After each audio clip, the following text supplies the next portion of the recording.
इस बार गुरु पूर्णिमा कल के दिन यानी कि 13 जुलाई को है और गुरु पूर्णिमा पर ही बहुत सारी ऐसी साधनाएं करी जाती हैं, बहुत सारी ऐसी क्रियाएं करी जाती हैं जिनसे काफ़ी ज़्यादा लाभ की प्राप्ति होती है।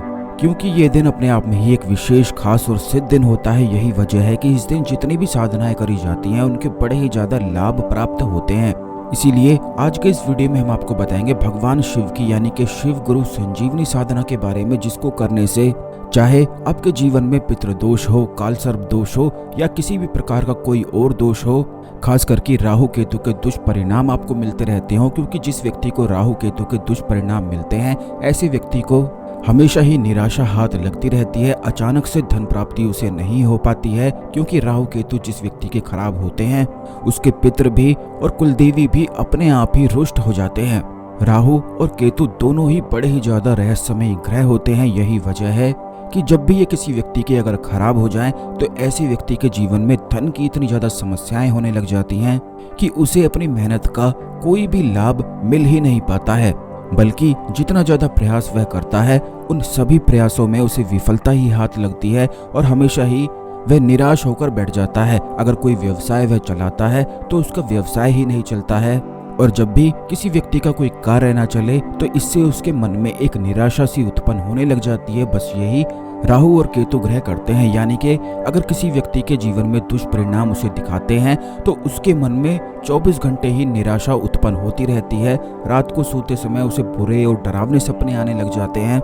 यही संकेत करता है कि उसके पितृ और उसकी कुलदेवी उससे रुष्ट हो चुकी हैं। जिस घर में पितरों का साथ नहीं होता है उस घर में कभी भी संतान सुख प्राप्ति नहीं हो पाती है और ना ही कभी कोई धन का लाभ हो पाता है। अगर वहां पर कोई नया व्यवसाय करने की कोशिश भी करता है तो बिल्कुल उसे निराशा ही हाथ लगती है और 24 घंटे मन में एक बेचैनी सी बनी रहती है। तो जब भी आपके जीवन में इस प्रकार की जितनी भी चीजें होती हैं तो आप समझ जाएं कि आपका राहु केतु दुष्प्रभाव दे रहा है। इसीलिए जीवन में किसी भी चीज का कोई साथ मिल नहीं पा रहा है। लेकिन इस वीडियो में जो साधना हम आपको बताएंगे यह भगवान शिव की गुरु साधना है और यह एक संजीवनी साधना है। कई बार ऐसा होता है कि इसी साधना को करने से कुंडलिनी भी जागृत हो जाती है। जिस व्यक्ति की कुंडलिनी जागृत हो जाती है उसे भविष्य में होने वाली घटनाओं के बारे में पता लगने लग जाता है और बहुत सारी चीजें, बहुत सारे अनुभव उसे होने ही लग जाते हैं। यह जितनी भी साधनाएं होती हैं, मंत्र के जाप होते हैं जो नियम से, अनुष्ठान से किए जाते हैं, इनसे बड़ा ही ज्यादा गहरा प्रभाव व्यक्ति के अदृश्य जगत पर और उसके ऑरा पर पड़ता है। यही वजह है कि पहले जमाने में जब भी किसी व्यक्ति के जीवन में परेशानी होती थी तो वे कई दिनों तक, कई महीनों तक साधना ही करते रहते थे, जिससे उनके जीवन में जो कष्ट होते हैं वे बिल्कुल खत्म हो जाते हैं और उनको जिस चीज की प्राप्ति करनी होती है उन्हें हर चीज प्राप्त होने लग जाती है। क्योंकि साधनाओं को एक ऐसा विज्ञान कहा गया है जिससे अगर किसी व्यक्ति की किस्मत में कुछ हो भी ना तो वो हर एक चीज को बिल्कुल पा सकता है, साधनाओं के माध्यम से पा सकता है। और जितने भी प्रकार के मंत्र होते हैं ये विशेष शक्तिशाली होते हैं और आने वाले वीडियोस में विभिन्न तरह की साधनाओं के बारे में हम निश्चित ही आपको बताएंगे। इसीलिए चैनल अवश्य सब्सक्राइब करके बेल बटन दबाकर रखें, जिससे जब भी आपके लिए वीडियो आती है तो यह वीडियो आपको सबसे पहले मिल सके। सबसे पहली चीज तो आप ये जान लें कि संजीवनी साधना के कितने ज्यादा लाभ होते हैं। जैसे कि संजीवनी साधना करने से कुंडलिनी जागृत भी हो जाती है अगर इसको काफी दिनों तक किया जाए, यानी कि बहुत ज्यादा अधिक मंत्रों का जाप कर लिया जाए, 1 लाख से अधिक या 2.5 लाख से अधिक मंत्रों का जाप हो जाता है, तो ऐसे में उस साधक की कुंडलिनी जागृत हो जाती है, जिससे उसे विशेष शक्तियों की प्राप्ति होने लग जाती है।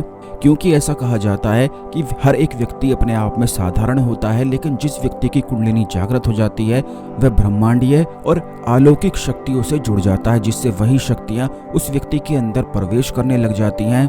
इसीलिए यही वजह होती है कि जो लोग साधक होते हैं, जो मंत्रों का जाप करते हैं, उन्हें बड़े ज्यादा आनंद की प्राप्ति होती है, ज्ञान की भरपूर प्राप्ति होती रहती है और तरह तरह की चीजें वे अपने दिमाग में ही जानते रहते हैं। अलौकिक शक्तियों से जब संपर्क बन जाता है तो यही शक्तियां उन्हें सिखाती रहती हैं और आगे जीवन में बढ़ाती ही रहती हैं, यानी कि हर एक चीज की प्राप्ति उन्हें ये शक्तियां कराती हैं। इसीलिए जो भी व्यक्ति मंत्र जाप को बिल्कुल आनंद में होकर जिस भी भगवान की साधना कर रहा है उन्हीं का ध्यान करते हुए अगर खो जाता है तो तुरंत ही उसका कनेक्शन अलौकिक शक्तियों से जुड़ जाता है और बस उसी आनंद को वह अपने जीवन में जीता ही रहता है और करता ही चला जाता है, यानी कि आगे बढ़ता ही चला जाता है।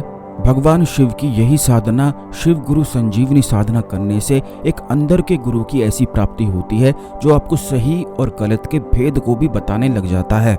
क्योंकि कई बार ऐसी स्थिति होती है कि व्यक्ति को कुछ समझ में नहीं आता है कि क्या करें क्या नहीं करें, इस काम को करें या उस काम को करें। तो ऐसे में ये होता है कि उसके जो अंदर का गुरु है वह बिल्कुल ही क्षीण हो जाता है, लेकिन ये साधना करने से उसका गुरु बलवान हो जाता है। क्योंकि हर एक व्यक्ति का गुरु और हर एक व्यक्ति का भगवान उसके अंदर भी स्थापित होता है और संजीवनी साधना उसी गुरु को जागृत करती है। ठीक इसी प्रकार संजीवनी साधना के फायदे पितृदोष में भी प्राप्त होते हैं, काल सर्प दोष में भी प्राप्त होते हैं। यानी कि भगवान शिव के सभी चीजें भक्त होती हैं। राहु, केतु, शनि ग्रह, काल सर्प दोष, यह जितनी भी चीजें होती हैं यह केवल भगवान शिव की कृपा से बड़ी आसानी से समाप्त हो जाती हैं। क्योंकि असुर हो या देवता हो या भगवान स्वयं ही हो, वह सारी चीजें सभी भगवान भी भगवान शिव के ही भक्त हैं। इसीलिए उन्हें देवों के देव महादेव भी कहा जाता है। और इस बार तो कल के दिन 4 विशेष योग भी बन रहे हैं, जो कि रुचक, भद्र, हंस और शश नाम के 4 विशेष योग कल के दिन है। तो कल का दिन बहुत ही बढ़िया दिन है इस साधना को शुरू करने के लिए। वैसे तो ये साधना काफी लंबे समय तक की जाती है, 6 महीने 1 साल तक की जाती है। क्योंकि कुंडलिनी जागृत होने में, अंदर के गुरु को, अंदर के भगवान को जागृत होने में काफी समय लगता है। जिस प्रकार अगर आप अपने शरीर को बदलाव करना चाहते हैं तो उसमें समय लगता है, ठीक उसी प्रकार अगर अंदर की चीजों को बदलाव करना होता है तो उसमें भी समय लगता है। लेकिन इस साधना को कल के दिन सिर्फ मात्र 1 दिन भी किया जा सकता है और इसके लाभ बड़ी आसानी से उठाए जा सकते हैं। इसकी क्रिया को सही से जान ले कि करना किस प्रकार है। ब्रह्म मुहूर्त में इस साधना को करना है। ब्रह्म मुहूर्त सबसे बढ़िया है इस साधना को शुरू करने के लिए, क्योंकि जैसे ये विशेष दिन होते हैं, पूर्णिमा, अमावस्या, खास करके गुरु पूर्णिमा होती है, तो उस समय पर, उन दिनों पर आकाश में अलौकिक और अदृश्य शक्तियां विराजमान ब्रह्म मुहूर्त में होती हैं। और उसी समय अगर साधना करी जाए तो इससे विशेष लाभ की प्राप्ति होती है। और इस चीज को आप स्वयं करके देख सकते हैं। जो लोग ब्रह्म मुहूर्त में साधनाओं को करते हैं उन्हें एक अलग ही अलौकिक अनुभव होते ही रहते हैं। बल्कि साधना करने वाला जो व्यक्ति होता है वह अंदर से बहुत ही ज्यादा प्रचंड और शक्तिशाली होता ही चला जाता है। उसके जीवन में चाहे कैसा भी कष्ट आए वह कभी हारता नहीं है और निराश नहीं होता है और आगे बढ़ता ही चला जाता है। ठीक इसी प्रकार ये साधनाएं कार्य करती हैं।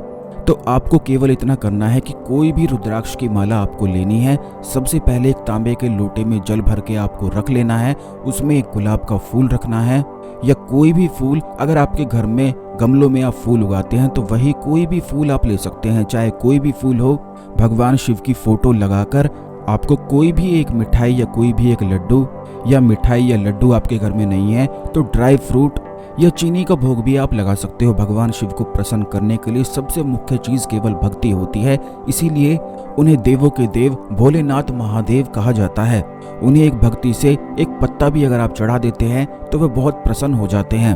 और ऐसा भी कहा जाता है कि इस साधना को करते हुए अगर आप अपने आंसुओं को ही भगवान शिव को चढ़ाते हैं तो ये समझ लीजिए कि इससे फिर आपके सारे कष्ट समाप्त हो जाते हैं और जितना भी संकट, जितनी भी परेशानी आपके जीवन में चल रही हैं वो तक समाप्त हो जाती हैं। पितृ, कुल देवी सभी आपकी रक्षा करते हैं, सहायता करते हैं और आपके घर को हर प्रकार के संकट से बचा लेते हैं। क्योंकि इस साधना को करते ही पितृ जागृत हो जाते हैं और किसी भी प्रकार के कोई कष्ट में होते हैं तो आपके जप से उन्हें लाभ प्राप्त होता है। और जब उन्हें लाभ प्राप्त होता है तो वे अति प्रसन्न हो जाते हैं और आपके घर की, आपकी और आपके घर के परिवार के लोगों की सबकी रक्षा करने लग जाते हैं और आपके मन में जो इच्छाएं चलती हैं वो भी पूरी करने लग जाते हैं। तो आपको केवल रुद्राक्ष की माला से इस मंत्र का उच्चारण करना है। ये संजीवनी मंत्र आप जान लें, ओम ह्रोम जूम साह नमः शिवाय।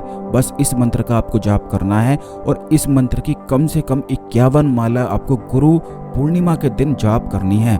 जितना ज़्यादा अधिक गुरु पूर्णिमा पर आप जाप करेंगे उतने ही अधिक इसके लाभ प्राप्त होते हैं। और अगर कम करना चाहते हैं तो 21, 31, 41 इनमें आप कोई भी चुन सकते हैं। पहले आपको संकल्प लेना है कि हे भगवान शिव, आप तो पूरे ब्रह्मांड के गुरु हैं, आपके बिना तो इस सृष्टि में एक पत्ता भी नहीं हिलता है। और आज गुरु पूर्णिमा के ही इस शुभ अवसर पर मैं ये साधना आपकी करने जा रहा हूँ। इतने मंत्रों का मैं जाप करूँगा, मेरे घर में सुख, समृद्धि, धन धान्य की कभी भी कमी ना हो, हमेशा मैं आगे बढ़ता ही चला जाऊँ, मेरे पितृ हमेशा मेरे साथ रहें, मेरी कुलदेवी हमेशा मेरे साथ रहें, मेरी सारी इच्छाएं पूरी होती चली जाएं। इस प्रकार करते हुए आपको संकल्प अपने हाथों में जल लेकर, चावल लेकर, फूल लेकर संकल्प लेना है। जैसा हमने आपको बताया है वैसा ही आपको बोलना है और फिर इस साधना को शुरू करना है। 51 माला करने के पश्चात आपको इस बात का ध्यान रखना है कि भगवान शिव के लिए एक ऐसा दीपक, बड़ा दीपक आपको तैयार करना है और चौमुखी दीपक आपको तैयार करना है। इस साधना को बिना किसी फोटो के, बिना किसी मूर्ति के ईशान कोण की तरफ देखते हुए भी किया जा सकता है, क्योंकि ईशान कोण अलौकिक शक्तियों का भंडार होता है और वहीं से सारी शक्तियां जीवन में आने लग जाती हैं। तो ये साधना करने के बाद गुरु पूर्णिमा के पूरा दिन यह चौमुखी दीपक आपके घर के ईशान कोण में जलना चाहिए। यह घी का हो सकता है, तेल का हो सकता है, किसी भी चीज का आप जला सकते हैं। इसी के साथ गुरु पूर्णिमा पर रावण रचित तांडव स्तोत्रम का पाठ भी आप कर सकते हैं। इस साधना को करने के बाद कर सकते हैं, क्योंकि तांडव स्तोत्रम का पाठ करने से भगवान शिव अति प्रसन्न हो जाते हैं। जैसे रावण ने भगवान शिव की कृपा प्राप्त करी थी केवल इसी स्तोत्रम का निर्माण करके, तो इसका जाप बहुत ही ज्यादा लाभदायक बताया जाता है। बस इसी प्रकार यह साधना करनी है। इसी मंत्र का जाप हवन करते हुए भी किया जा सकता है। हवन सामग्री में गूगल, लोबान और कमलगट्टे के बीज, शहद, शक्कर मिलाकर 108 आहुति अगर इस मंत्र से दी जाती हैं तो समस्त पापों का नाश हो जाता है। जितने भी आपके बुरे कर्म हैं वो भी समाप्त हो जाते हैं, क्योंकि जितनी भी चिंताएं, घबराहट या मन में परेशानी होती हैं वह कर्मों का ही इफेक्ट होता है। अगर किसी व्यक्ति ने, उसके कर्म बुरे होते हैं तो उसे मन में यही चिंताएं, घबराहट सताती रहती हैं। तो इस प्रकार इसी मंत्र से हवन करने से घर बिल्कुल शांतिमय और सुखमय हो जाता है और सारी नकारात्मक ऊर्जाएं भी भाग जाती हैं। ठीक इसी प्रकार अगर इसी मंत्र से हवन करते हुए रुद्राक्ष की माला को सिद्ध कर लिया जाए और उस माला को फिर हमेशा पहन कर रखा जाए, तो ऐसे व्यक्ति को किसी भी प्रकार के भूत प्रेत आदि जितनी भी नकारात्मक ऊर्जाएं हैं परेशान कभी कर ही नहीं सकती हैं। शत्रु उसका बाल बांका कर ही नहीं सकते हैं और कभी भी उसके जीवन में धन की समस्याएं, कर्ज की समस्याएं या घोर संकट जैसे बहुत सारी दुर्घटनाएं हो जाती हैं, एकदम से संकट घेर लेता है। तो ऐसी जितनी भी समस्याएं होती हैं इस रुद्राक्ष की माला को पहनने से सिद्ध करके गुरु पूर्णिमा पर इसी मंत्र से पहन ली जाए तो कभी भी कोई संकट नहीं आते हैं। लेकिन काफी लोग इसे सिद्ध नहीं कर पाते हैं, क्योंकि इसे सिद्ध करने के लिए खास चीजों की और खास जड़ी बूटियों की आवश्यकता पड़ती है। इसीलिए जो लोग रुद्राक्ष की सिद्ध माला गुरु पूर्णिमा पर इसी मंत्र से प्राप्त करना चाहते हैं वह हमारी संस्थान से भी इसे बड़ी आसानी से मंगवा सकते हैं। केवल व्हाट्सएप आप कर दें, व्हाट्सएप पर संजीवनी रुद्राक्ष माला लिखकर आप अपना नाम और गोत्र भेज दें, ये माला आपको बड़ी आसानी से प्राप्त हो जाएगी और फिर आप इस रुद्राक्ष की माला को पहनकर भी ये पूरी साधना का लाभ उठा सकते हैं। जो लोग साधना नहीं कर सकते हैं वो लोग इस रुद्राक्ष की सिद्ध माला को प्राप्त करके भी इस पूरी साधना का लाभ उठा सकते हैं। व्हाट्सएप नंबर स्क्रीन पर दिया गया है, इस पर आप मैसेज भेज दें। इस खास जानकारी को अन्य लोगों के साथ अवश्य शेयर करें, जिससे आपके गुड कर्मास बढ़ सकें और आप अपने जीवन में आगे बढ़ते ही चले जाएं, क्योंकि शेयर करते ही दूसरे लोगों की मदद होती है और आपके गुड कर्मास बढ़ते हैं। तो शेयर अवश्य कर दिया करें, चैनल सब्सक्राइब अवश्य कर लें, जिससे आने वाले वीडियोस में जो अलग अलग खास साधनाएं, शक्तिशाली साधनाएं बताई जाएंगी वो आपको समय पर मिल सकें। तो आज के लिए केवल इतना ही, अगली वीडियो में मिलते हैं। ओम नमः शिवाय, हर हर महादेव।